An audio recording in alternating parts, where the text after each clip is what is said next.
옛날 예적 충청북도의 작은 마을 증평에는 신비로운 숲이 자리잡고 있었습니다. 이 숲은 사계절 내내 푸른 빛을 띠고 숲 중앙에는 크고 오래된 느티나무 한 그루가 서 있었습니다. 이 나무에는 특별한 이야기가 얽혀 있었는데 바로 방울새에 대한 전설이었습니다. 방울새는 평화로운 소리를 내며 숲을 지키는 수호자였습니다. 전설에 따르면 방울새가 신비한 힘을 지니고 있어 숲을 위협하는 어떤 존재도 모두 물리칠 수 있다고 했습니다. 그래서 이곳 증평의 사람들은 방울새를 숲의 수호신으로 여기며 숲에 들어갈 때면 방울새에게 인사를 건네곤 했습니다. 그러던 어느 날 멀리 바다 건너에서 온 나그네 한 명이 이 마을에 도착했습니다. 그의 이름은 춘호였고 그는 세계 각지를 여행하며 특별한 보석을 찾는 탐험가였습니다. 춘호는 증평의 숲에 숨겨져 있다는 신비로운 보석 이야기를 듣고 이곳까지 오게 되었습니다. 춘호는 숲에 들어가기 전에 마을 사람들에게들은 대로 방울새에게 인사를 전했습니다. 그는 숲 가장자리에서 방울새의 이름을 부르며 조용히 말을 걸었습니다. 방울새님, 저는 이곳에 신비로운 보석을 찾으러 온 춘호입니다. 혹시 이 보석이 어디에 있는지 알려주실 수 있을까요? 그 순간 숲속 깊은 곳에서 은은한 소리가 들리더니 눈부신 황금빛 방울새가 춘호 앞에 나타났습니다. 방울새는 춘호에게 말했습니다. 안녕하십니까, 용감한 여행자여. 내가 보석을 찾으러 이곳에 온 이유는 알겠다. 그러나 이 숲의 보석은 단순한 보석이 아니라 지혜와 진실을 보는 마음의 눈이다. 만약 내가 진정 이 보석을 원한다면 너에게 중요한 것이 무엇인지 생각해보거라. 춘호는 방울새의 말에 깊이 생각에 잠겼습니다. 그는 자신이 여러 보석을 찾아다녔지만 진정으로 소중한 것이 무엇인지 몰랐던 것이 아닐까 하는 생각이 들었습니다. 그렇게 몇 날 며칠을 방황하다가 결국 그는 진정한 가치는 보석 그 자체가 아니라 그것을 통해 얻는 마음의 깨달음이라는 것을 알게 되었습니다. 결국 춘호는 방울새에게 감사의 인사를 전하며 보석을 찾을 필요가 없다는 결론에 이르렀고 다시 여행을 떠나기로 했습니다. 방울새는 춘호의 결정을 존중하며 그에게 축복을 주었습니다. 너의 마음의 보석을 얻었으니 이 세상 어디에서든 행복하고 평화로울 것이로다. 그 이후로도 증평의 숲은 평화로웠고 방울새는 언제나 그 자리에서 숲과 마을 사람들을 지키고 있었습니다. 그리고 사람들은 모두 이 이야기를 마음에 담아두며 진정 중요한 것이 무엇인지를 잊지 않았다고 전해집니다. 두 번째 이야기. 옛날 옛적 충청남도 아산의 한적한 마을에는 사람들에게 용천수라 불리는 신비로운 샘이 있었습니다. 이 샘은 마을 언덕 깊숙이 자리 잡고 있었으며 물은 마르지 않고 사시사철 맑은 물이 흘러내렸습니다. 마을 사람들은 이 샘의 물을 마시면 병이 낫고 소원이 이루어진다는 소문을 듣고 여기저기서 찾아와 물을 끼러 갔습니다. 특히 아산 마을의 서편이라는 청년은 늘 이 샘에서 물을 길어다 자신의 병든 어머니에게 드리곤 했습니다. 서편의 어머니는 오래지 않아 건강을 되찾았고 그 덕분에 서편은 더욱더 열심히 농사를 지으며 어머니를供養했습니다. 어느 날 서편은 언덕길을 오르던 중 한 노파를 만났습니다. 노파는 지팡이를 짚고 있었고 힘겹게 걸어가고 있었습니다. 서편은 얼른 노파에게 다가가 도와드렸습니다. 노파는 고맙게도 자리에 앉아 잠시 쉬며 서편에게 다정한 미소를 지어 보였습니다. 잠시 후 노파는 입을 열었습니다. 이 용천수가 있는 곳에는 오래된 전설이 있단다. 아주 먼 옛날 이곳엔 한 마리의 용이 살았단다. 그 용은 사람들에게 해를 끼치지 않고 물을 나눠주며 살았지. 하지만 어느 날 욕심 많은 사람이 용의 보물을 훔치려고 하다가 용을 괴롭히게 되었고 용은 그 자리에서 매우 슬퍼하며 사라졌단다. 그래도 용은 끝까지 마을 사람들을 위해 이 용천수를 남겨두었지. 노파의 이야기를 들은 서편은 더 이상 용천수를 당연하게 생각하지 않기로 마음먹었습니다. 그는 매일같이 이곳에 들러샘 주변을 깨끗이 정리하고 찾는 사람들에게 용천수의 소중함을 알려주었습니다. 어느 날 밤 석현은 꿈을 꾸었습니다.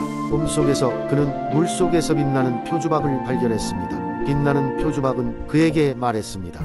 내가 바로 용의 보물 중 하나란다. 내가 보여준 용천수에 대한 정성과 사랑 덕분에 나타날 수 있었어. 이 보물을 잘 간직하여 마을 사람들에게 더 큰 행복을 전해주려. 깨어난 석현은 꿈이었나 싶었지만 눈을 뜨니 그의 손에 빛나는 표주박이 실제로 있었습니다. 그는 그 빛나는 표주박을 마을 회관에 소중히 안치하여 마을 사람들과 함께 그 신비로운 기운을 나누었습니다. 그 이후로도 마을 사람들은 용천수를 찾아와 물을 마시고 건강과 행복을 되찾으며 평화로운 나날을 보냈습니다. 아산 마을은 더욱더 풍요로워졌고 사람들은 늘 그 용천수의 이야기를 후손에게 전하며 감사하는 마음으로 살아가게 되었습니다. 세 번째 이야기. 오랜 옛날 서울이 아직 작은 마을에 불과했을 때 한강 주변에는 신비로운 일이 가득했습니다. 한강의 깊은 곳에는 아름다운 용이 살고 있었습니다. 그 용은 은빛 비늘을 가진 아름다운 생물이었으며 강을 따라 번영을 가져다주는 수호신으로 알려져 있었습니다. 사람들은 그 용을 강철용이라 불렀습니다. 한강 주변 마을의 사람들은 강철용을 숭배하며 매년 봄이 오면 강가에서 축제를 열었습니다. 마을 사람들은 강철용이 봄비를 불러와 농사를 돕고 이를 통해 풍요로운 수확을 기대했습니다. 용은 가끔 모습을 드러내어 물 위를 유영하는데 이를 본 사람들은 큰 행운이 찾아올 징조라고 믿었습니다. 어느 해가 되자 서울 지역에 큰 가뭄이 닥쳤습니다. 강철용은 아무리 물을 일으켜도 비가 내리지 않자 크게 고민했습니다. 그러던 중 멀리 남쪽에 산 깊은 계곡에 큰 비구름의 정령이 잠들어 있다는 소문을 듣게 되었습니다. 강철용은 마을과 사람들을 위해 그 비구름 정령을 깨우기로 결심했습니다. 한강의 용은 긴 여정을 떠나 며칠 밤낮을 계속해서 날아갔습니다. 마침내 남쪽의 깊은 계곡에 도달했을 때 비구름 정령은 거대한 바위 아래에 잠들어 있었습니다. 강철용은 정령이 잠에서 깨어나도록 아름다운 노래를 부르기 시작했습니다. 용의 노래는 계곡 전체에 울려 퍼졌고 마침내 비구름 정령은 서서히 눈을 떴습니다. 비구름 정령은 강철용의 진심 어린 노래와 간청에 감동하여 가뭄에 시달리는 서울로 따라가기로 했습니다. 함께 하늘 높이 올라가 서울의 하늘에 도착하자 비구름 정령은 그 힘을 발휘해 먹구름을 몰아쳐 서울의 단비를 내려주었습니다. 사람들은 기쁨에 차서 감사의 예를 갖추었고 강철용과 비구름 정령의 우정은 전설로 남았습니다. 강철용은 다시 깊은 한강으로 돌아갔고 비구름 정령은 서울의 하늘 어딘가에 항상 떠 있었습니다. 이렇게 서울 사람들은 강철용과 비구름 정령의 보호 속에 여전히 번영하며 살아가게 되었습니다. 그때 이후로도 서울은 강철용이 한강을 수호하고 있다는 전설을 믿으며 살아가고 있습니다. 사람들은 가끔 강변을 걸을 때 은빛 비늘이 반짝이는 것을 보았다고 말하곤 합니다. 그것은 강철용이 여전히 서울을 돌보며 강가를 돌아다닌다는 증거일 것입니다. 네 번째 이야기. 옛날 옛적에 충주의 아름다운 산세와 그림 같은 호수 주변에는 여러 마을이 자리잡고 있었다. 이 지역은 풍요로운 자연 덕분에 농사와 어업이 번성하였고 사람들은 대체로 평화롭게 살아가고 있었다. 그러나 이 평온함 뒤에는 한 가지 신비로운 전설이 숨겨져 있었다. 충주호 주변의 주민들은 종종 호수 가운데서 한 줄기의 빛이 올라오는 것을 목격하곤 했다. 그 빛은 마치 달빛이 물 위를 비추 때처럼 은은하면서도 신비로웠다. 사람들은 그 빛을 호수의 신령이라 부르며 경외의 대상으로 삼았다. 호수의 깊은 곳에는 전설 속의 신령이 거주하고 있었는데 그녀는 때때로 고요한 밤에 떠올라 호숫가의 나무들 사이 부드러운 속삭임을 전한다고 믿어졌다. 그 속삭임은 마을 사람들에게 풍년이나 험난한 날씨를 예언하는 지혜의 메시지로 여겨졌고 사람들은 그녀의 말씀을 믿고 귀 기울였다. 전설에 따르면 첫 번째 봄비가 내리는 날 밤이 되면 호수의 신령은 호수의 수면 위의 모습을 드러내어 긴 머리를 물결에 맡기고 구름처럼 휘날린다는 이야기가 있었다. 이때 호숫가에서 그녀를 보는 이들은 일생에 한 번뿐인 큰 행운을 얻게 된다고 전해 내려왔다. 어느 해의 봄, 한 젊은 농부가 이 전설을 듣고 호숫가로 찾아갔다. 그의 이름은 수현이었다. 수현은 어려서부터 대자연을 사랑했고 신령의 이야기에 흠뻑 젖어 있었다. 그는 가득 찬 달빛 아래서 강한 호기심으로 신령의 모습을 직접 보고자 했다. 밤이 깊어지자 수현은 호숫가에 자리를 잡고 앉았다. 시간이 흐르고 호수의 수면에서 가느다란 빛 기둥이 솟아올랐다. 한참 눈을 뗄 수 없던 수현의 앞에 드디어 아름다운 여인이 나타났다.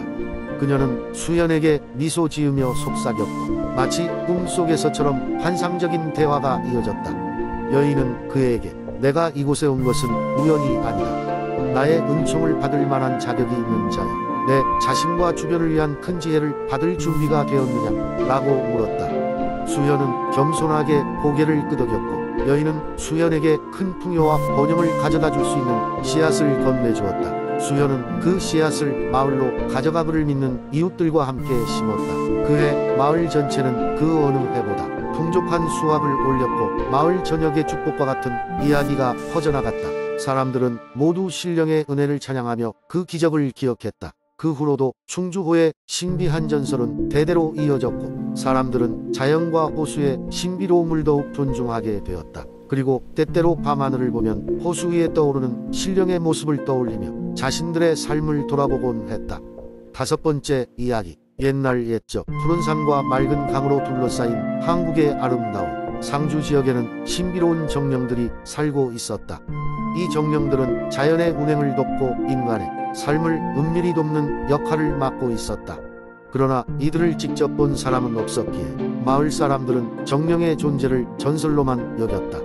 상주 지역에는 황금나무라는 이름의 특별한 나무가 한 그루 자라고 있었다. 이 나무는 특별한 때가 되면 황금빛 잎을 달고 그 빛은 천연의 황혼과도 같이 화려했다.